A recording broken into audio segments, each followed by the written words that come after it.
Olá, caríssimo telespectador da Rede Século XXI, obrigado pela sua audiência. Está começando mais um programa Luz da Vida, pela 56ª vez dedicado ao tema do juízo. Juízo, um dos 4 novíssimos. Novíssimos são as realidades que acontecerão após a aventura humana aqui na Terra. São 4 os novíssimos: morte, juízo, inferno e paraíso. Ao tema da morte dedicamos 29 programas e ao tema do juízo já vamos com 56 programas. Continuando o nosso estudo sobre o juízo final, que abordamos nos programas anteriores, no antepenúltimo, o último, agora nós vamos tratar ainda no primeiro versículo de Mateus 25:31, que vai aparecer daqui a pouco no seu computador, no seu celular, na tela do seu televisor novamente, porque há muitos detalhes que precisam ser abordados em cada versículo, porque é uma riqueza de detalhes. Vamos tratar da glória do Filho do Homem, pois o Filho do Homem, quando vier para julgar os vivos e os mortos, virá com poder e glória. Vamos ao texto e depois teçamos alguns comentários. Quando o Filho do Homem voltar na sua glória e todos os anjos com ele, se sentará no seu trono glorioso. Já tratamos da expressão Filho do Homem, já tratamos da expressão da certeza de que ele vai voltar, e agora, glória. No programa anterior, se não me engano, já explicamos por quê, quando o Senhor vier na glória para julgar os vivos e os mortos, os que estão condenados e os que forem condenados, os que vierem a ser condenados, não contemplarão essa glória. Ele virá em glória, o que não significa dizer que todos contemplarão a glória do Filho do Homem. Isto é, Jesus na condição de Deus. Não. E explicamos, quem lembra, quem assistiu ao vídeo anterior, qual o motivo pelo qual, na pessoa do Filho do Homem, os condenados não contemplarão sua glória. Mateus, capítulo 5, versículo 8. Bem-aventurados os puros de coração, porque verão Deus. Assim, os que estiverem à esquerda e os demônios não contemplarão a face de Deus no Filho do Homem. Estarão diante dele. Serão julgados por ele, mas não contemplarão Deus nele. Bem-aventurados os puros de coração, porque verão Deus. No capítulo 2 do livro de Jó, é dito que o diabo se apresenta diante de Deus. Certíssimo. Mas uma coisa é se apresentar diante de, outra coisa é ver. O demônio não pode ver Deus.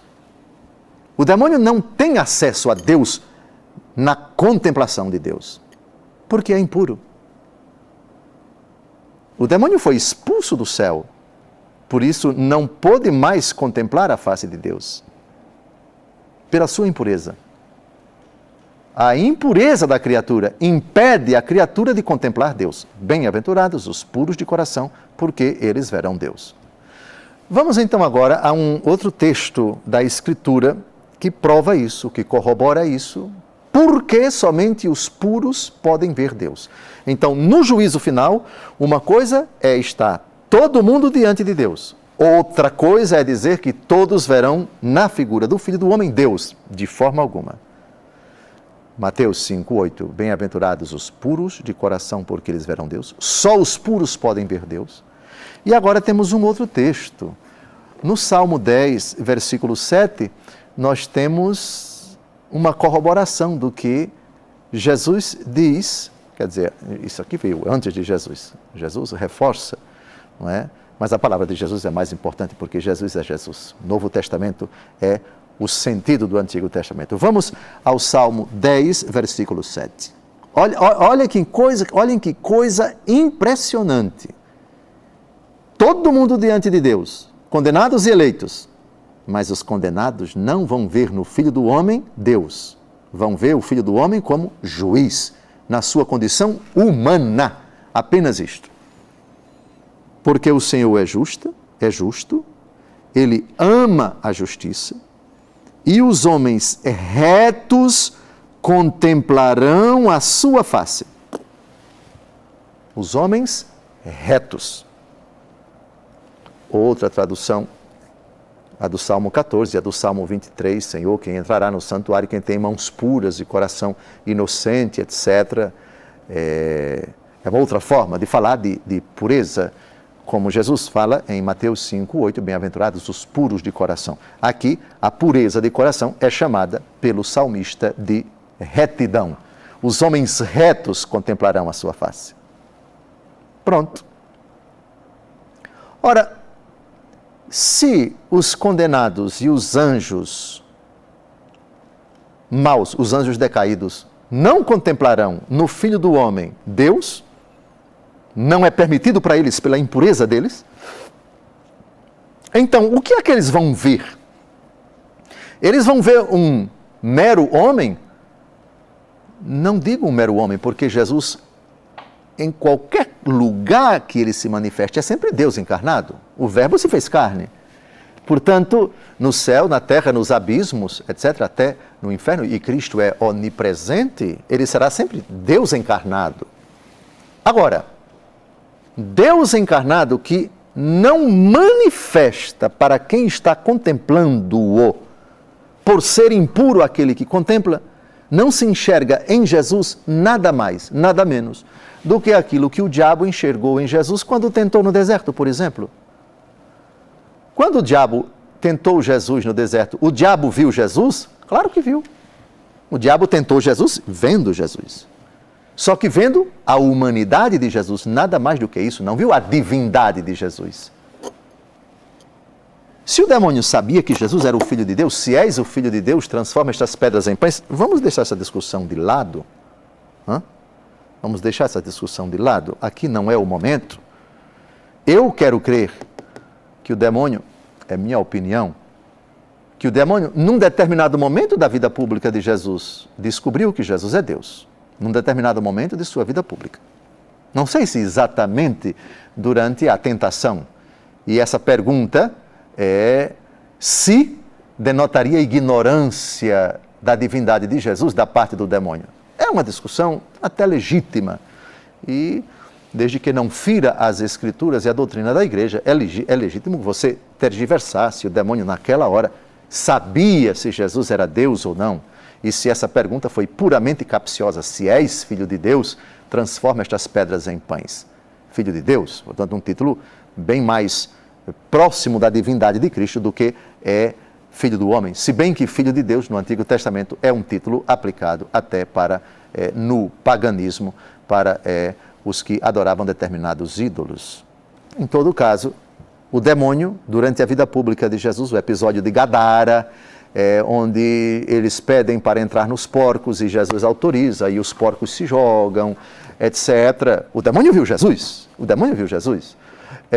Vejamos, segundo a antiquíssima tradição, Jesus foi tentado no Jardim das Oliveiras pelo próprio demônio. Vejamos muitos episódios de exorcismo, não é? A menina possessa e tantos outros episódios em que Jesus expulsa os demônios de certos possuídos, coitados. Enfim, o demônio viu Jesus, mas não na sua divindade. E Jesus enquanto homem, sendo ele, porém, homem e Deus e homem.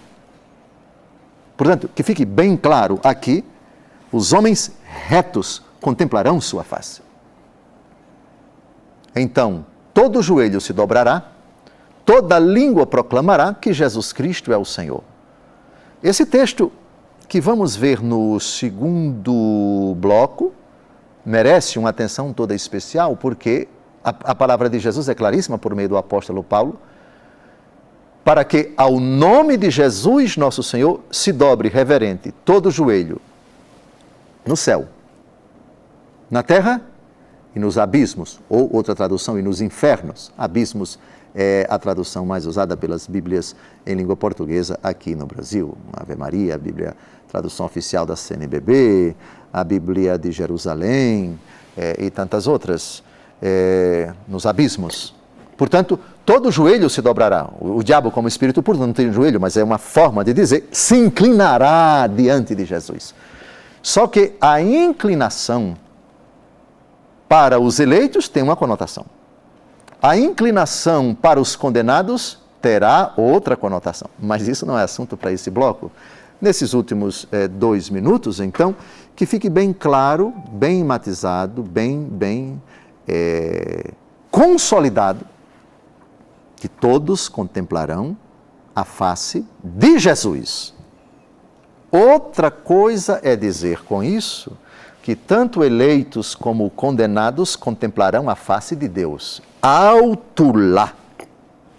Visão beatífica é só para quem está no céu. Claro que os que estão no céu já passaram pelo juízo particular e contemplam Deus face a face. Coisa que não acontece ainda com as almas do purgatório. E coisa que jamais acontecerá com os condenados. Já os eleitos contemplam o Senhor face a face. Mas no dia do juízo, a diferença de visão do Filho do Homem é algo indiscutível. Os homens retos contemplarão sua face. Os eleitos, os anjos bem-aventurados, nesta cena contemplarão a face do Filho do Homem na sua glória. Eles contemplarão a glória. Já os condenados, já os anjos decaídos, não contemplarão a face de Deus no Filho do Homem, mas apenas o Filho do Homem na sua humanidade. Eu mastigo bem isso, para que ninguém pense que o dia do juízo final, todo mundo, eleitos e condenados, todos verão a grandiosidade da glória de Deus. Isso será reservado apenas aos retos, ou seja, aos puros de coração. Em síntese, aos eleitos, aos que estiverem à direita e aos anjos bons. O resto não. O resto não vai enxergar no Filho do Homem, senão a humanidade do Verbo encarnado. Sem glória, sem esplendor, mas onipotente para emitir o seu juízo. Não saia daí, até o próximo bloco, se Deus quiser.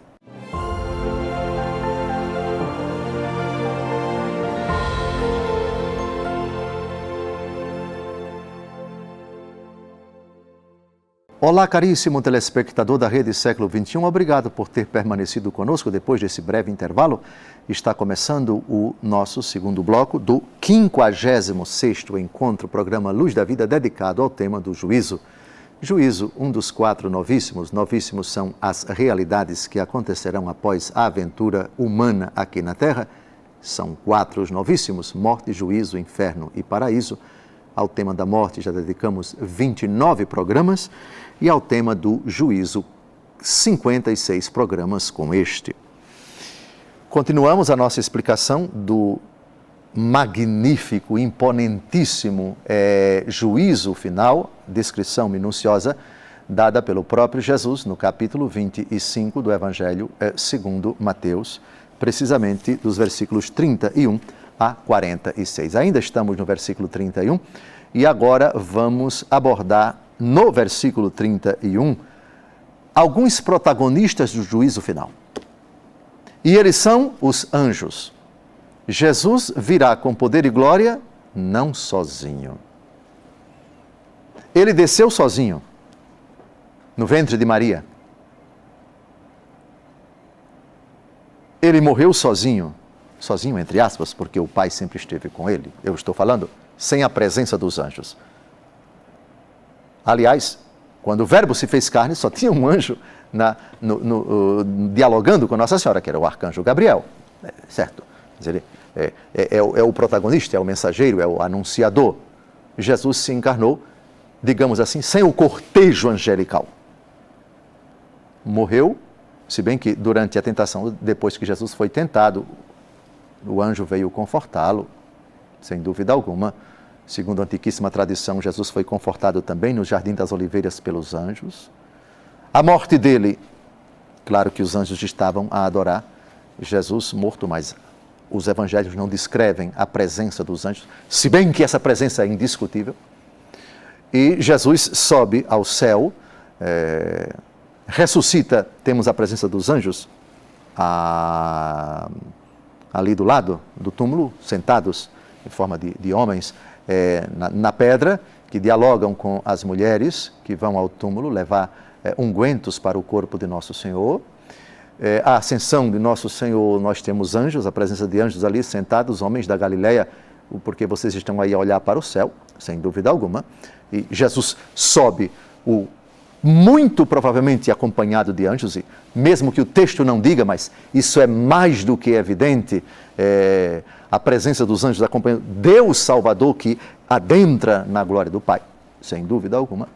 Mas a segunda vinda de Jesus vai ser com um cortejo de anjos, como ele mesmo diz. Vamos ao texto e depois vamos explicar por que Jesus vem acompanhado desses executores de suas ordens divinas. Mateus, capítulo 25, versículo 31. Quando o Filho do Homem voltar na sua glória e todos os anjos com ele, se sentará no seu trono glorioso. Não é o momento aqui de nós falarmos das 10 categorias da hierarquia angélica. E por que cada uma delas? Anjos da guarda, querubins, serafins, tronos, potestades, dominações, forças, arcanjos, etc. São 10 categorias angelicais, segundo as Escrituras, tanto no Antigo Testamento, querubins, serafins, etc. São Paulo fala de várias categorias, o total dá mais ou menos 10 categorias de anjos. Não é o momento aqui agora de... Mas todos os anjos. Vejam, Jesus foi claro, todos os anjos. Qual a quantidade desses anjos? Não sei. Nem a Bíblia diz. A Bíblia fala para falar do coletivo de anjos, sabem qual é a palavra que a Bíblia utiliza? Sobretudo no Apocalipse? Miríades e miríades. Outra tradução, milhares de milhares. Eu prefiro miríades de miríades. Ou seja, uma quantidade inimaginável de anjos. Obviamente que o príncipe da milícia celeste, São Miguel Arcanjo, o texto não diz, mas por ser chamado em Daniel capítulo 12, o chefe das milícias. Miguel, palavra que aparece pela primeira vez em Daniel, vem à frente. E todos os seus subordinados, anjos bons. No próximo encontro vamos falar da presença dos demônios no juízo final para serem julgados, porque também eles vão ser julgados, viu? Eles vão ser julgados. Mas deixemos o diabo e seus sequazes mais para frente. Por enquanto, vejamos o cortejo que acompanha Jesus. Deve ser algo tão belo, tão grandioso no céu, que eu particularmente não consigo imaginar tamanha beleza, tamanha glória, tamanho esplendor. Atenção para que ninguém fique na dúvida sobre a definição, prefiro conceituação dos anjos. O último versículo do capítulo 1 da carta aos Hebreus, vejamos quem são essas personagens que vêm acompanhando nosso Senhor na sua descida para julgar os vivos e os mortos. Eu repito, cena grandiosíssima, de uma magnitude que nenhuma palavra, muito menos a minha, pobre coitado eu, consegue descrever a majestade, o esplendor desse espetáculo belíssimo. Todos os anjos, Jesus não disse muitos anjos, ou alguns anjos, ou os anjos da corte celeste, não, são todos. Portanto, todos os anjos da guarda, de todas as pessoas que viveram e que estão vivendo aqui na face da terra e que ainda vão viver, todos os arcanjos, todos os querubins, todos os serafins, todos os tronos, todas as potestades, todas as forças, todas as dominações, todas as categorias angélicas, acompanhando o nosso Senhor. Por favor, você vislumbre isso. É de ficar embasbacado só em imaginar. Então vamos à conceituação. Não me agrada definir mistério, e os anjos são o mistério de Deus. Definir, você coloca fins.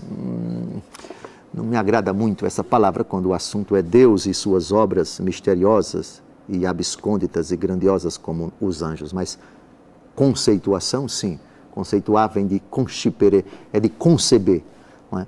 E a palavra de Deus nos dá uma concepção, ou se quisermos uma conceituação, muito feliz dos anjos. Nós aprendemos que os anjos são, no catecismo, que os anjos são espíritos puros, criados por Deus para servi-lo e servir aos homens. Definição muito bonita, foi a definição da minha infância, da sua infância. Nós aprendemos isso no catecismo. E isso é tirado exatamente desse versículo, por favor, vai aparecer aí na sua tela, Hebreus capítulo 1, versículo 14. Não são todos os anjos espíritos a serviço de Deus, que lhes confia missões para o bem daqueles que devem herdar a salvação? Olha que bonito. O que aprendemos no catecismo está aqui. Espíritos a serviço de Deus, que lhes confia missões para o bem daqueles que devem herdar a salvação. Alguém pode perguntar, e nessa cena grandiosa, eu vou ver o meu anjo da guarda? Se você se salvar, vai. Se não se salvar, meu amigo, você nem vai enxergar Deus, a glória dele, vai enxergar apenas o Filho do Homem, para ouvir a triste sentença, nem vai enxergar seu anjo da guarda, porque os anjos também virão refulgentes de luz, são gloriosos, são esplendorosos, e ninguém enxerga o brilho de Deus em si e nas suas criaturas glorificadas, anjos e santos, sem a pureza. Mateus capítulo 5, versículo 8, bem-aventurados os puros de coração, porque eles verão Deus. Então, se nos salvarmos, vamos conhecer o nosso anjo da guarda, o meu que está aqui comigo, o seu que está aí do seu lado, aquele a quem diariamente nós nos dirigimos, dirigimos essa bela oração: Santo anjo do Senhor, meu zeloso guardador, se a ti me confiou, sempre me rege, me guarda, me governa, me ilumina. Amém. Pois bem, então, esses protagonistas virão também. Haverá uma participação deles, silenciosa, é verdade, respeitosa, é verdade, de adoração ao Filho do Homem, e os anjos contemplarão em Cristo, o Filho do Homem, Deus, porque eles estão na visão beatífica, já estão na visão beatífica. Os santos contemplarão no Filho do Homem Deus, porque eles já estão na visão beatífica. Mas condenados e anjos maus, o Filho do Homem. Apenas isso. Porque estão na impureza e só contempla Deus os puros. Mateus capítulo 5, versículo 8. Bem-aventurados os puros de coração, porque eles verão Deus. Contemplaremos em todos os anjos essa distinção, oxalá, nós possamos contemplar, e é o que eu espero, é o grande anelo da minha vida e desejo também da sua, de nos encontrarmos em estado de graça na hora da morte, para estarmos no lado direito de Jesus nessa cena grandiosa. Então, contemplar-se-ão os anjos nessas distinções bíblicas, isto é, nessa hierarquia angélica? Provavelmente sim, a Bíblia é muito discreta com relação a isso. Jesus só diz, e repito de novo, Mateus capítulo 25, quando o Filho do Homem voltar na glória e todos os seus anjos com ele. Como eles vão estar dispostos se a gente vai perceber em alguns deles, os chefes da São Miguel Arcanjo, sem dúvida alguma, pelo seu destaque, ele é o chefe, ele é o general, se perceberá muito provavelmente, e os chefes das outras categorias, dos outros graus hierárquicos da multidão de anjos felizes, muito provavelmente, aqui eu tenho que pisar em ovos, porque o texto fala muito pouco, mas se contemplará verdadeiramente a obra de Deus tal qual ela se encontra. Isso se aplica também aos anjos bons. Está terminando mais um encontro. No próximo encontro, vamos tratar o versículo 32, que diz: todas as nações se reunirão diante dele e ele separará uns dos outros, como o pastor separa as ovelhas dos cabritos. Aqui tem coisa muito interessante para ser abordada. As crianças vão estar presentes, os bebês vão estar presentes, os idosos vão estar presentes, pagãos vão estar presentes, todos vão estar presentes. Esse é o assunto do próximo encontro, Mateus 25, 32. Até o próximo domingo, se Deus quiser. Não falte, porque esse assunto é fascinante. E bota fascínio nisso. Felicidades, até o próximo domingo, se Deus quiser.